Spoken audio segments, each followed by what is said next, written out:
What's up, you beautiful people? Here to bring forth some common sense and knowledge today. It might sound a little scary, but unfortunately these days people are scared of the truth, or oftentimes they know it's the truth and choose to ignore it. It's like a mental illness that's spreading throughout the country. So I'm gonna keep this fairly quick and simple, as you can see by the math hat and by the not left, not right, but forward shirt. I am supporting Andrew Yang in the 2020 primary election. And that brings me to the point of this video. Point of this video is to bring to light the real reason why mainstream media, Congress, and lobbyist interests are doing everything in their power to smear this man who is legitimately trying to fix Washington in the most complete way I've ever seen in my entire life. And for perspective, I'm 30 years old. I did 8 years in the United States Marine Corps, picked up sergeant. I'm a personal trainer in New York right now. I grew up living in New England. I've been to 10 different states, 3 different countries. I've seen things in my lifetime. And a little bit more background, which is going to explain a few things coming up, is my father has either worked for the FDIC or the OCC for the majority of the last 28 years. The OCC, for those who don't know, is the Office of Comptroller of Currency. So, why is it that MSNBC, for example, has mentioned Andrew Yang's name, I think it was 60 times in the year 2020, and Biden's 1,200? Seems like a massive gap of mentioning, especially considering, honestly, most of the electorate is not excited about Joe Biden as a potential presidential candidate, whereas there is a lot of excitement and fervor behind Andrew Yang. But here's the reason, plain and simple, why his platform is being silenced, as well as Tulsi Gabbard's and in some instances Bernie Sanders. But honestly, he's been mentioned 727 times, so I don't think they're as opposed to him as they are to Tulsi or Andrew Yang. So quite simply, if we take a look at 2017, there were $11.45 billion in overdraft fees, or profits from overdraft fees, to the banking industries, and $9 billion of that went to the top 20% of the top 1/5 of banks who charge the most in overdraft fees. I once asked my father, when he has spoken to some of the highest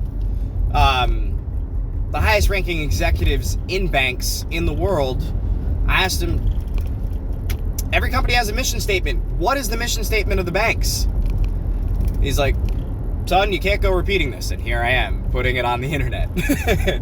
Because it's disgusting! The mission statement of the banks, and this will make all too much sense to you now, is to get every adult over the age of 18 into the debt cycle and not let them out. Why would this be? Because we'll take, for example, a credit card I've had open since 2015.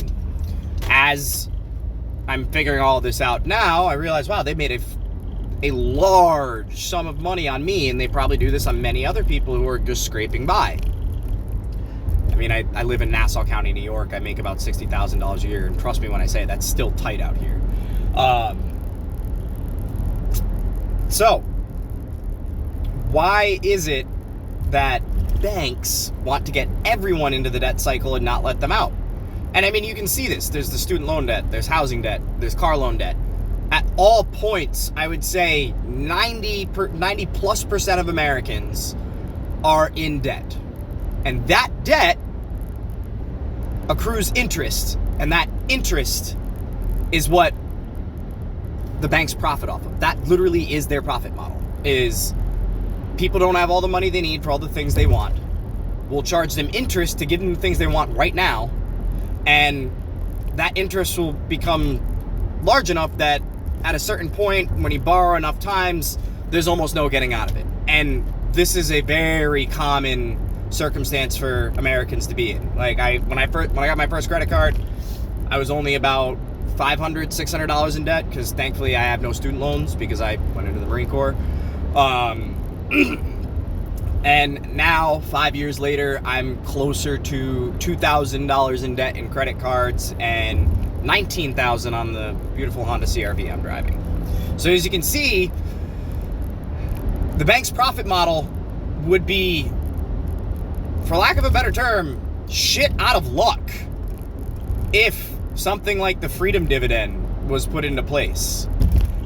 Not to mention the other really big policy that I think absolutely destroys them, and that's the democracy dollars, which if every American has 100 democracy dollars to contribute to campaigns that they want or causes that they want, then that washes out lobbyist cash by a factor of approximately 4 or 5 to 1 if we only get 50% participation from Americans. And I'd say you'd see an increase, because right now, if you want to contribute to political campaigns or causes that you care about, you have to have, as Andrew said, disposable income. So, in a roundabout way, what I'm getting at here is, if you're sick and tired of seeing the wealth gap get larger, where in the past 10 years, the top 1% has grown $9 trillion in net worth, while the bottom 50% has lost $900 billion in net worth. If you're okay with that, go ahead, vote for an establishment candidate. If you're like me, looking around, seeing all these problems and issues that honestly could be solved with simple things like democracy dollars and a universal basic income, which I will post another video at a later date explaining how that can very easily be paid for, how that actually could pull us out of our debt over a span of time, all these things that most people like to discredit. But anyways, a little bit of food for thought for you. Why is the mainstream media so vehemently against? We'll use exactly the two examples I'm looking for here, which are Andrew Yang and Tulsi Gabbard. It is quite simply because, for Andrew Yang, the Wall Street, the banks, when people have $1,000 a month guaranteed going into their bank account every single month, I guarantee you that the overdraft fees and the amount of money they're making on interest is going to get closer to zeroing out over time. So that's a massive hit to their shareholders. And then I have not yet mentioned much about Tulsi, but that should be obvious. Why do they not want Tulsi? Because government contractors make a boatload of money, mainly on bloated contracts. It really isn't like when I was in the Marine Corps, I saw the inventory list for admin and boxes of pens, 12 pens, $14.99. Like, what the hell is this? I can go to Staples and get better quality pens and more of them for less money. But that's how our government works. They fix the prices into these contracts so that the select few make an absurd amount of money and can hold power. Choose to believe what you want to believe, but these are all facts. And as I was saying about Tulsi, mainstream media is highly against her because war is profitable. Because when we blow shit up, we have to spend money to fix it. And that makes our GDP go up. And the people who aren't involved / don't have the actual human cost of war, or don't even have to look at it, are the ones that are taking all that money home, while, veterans are committing suicide 20 times a day. Make America think harder.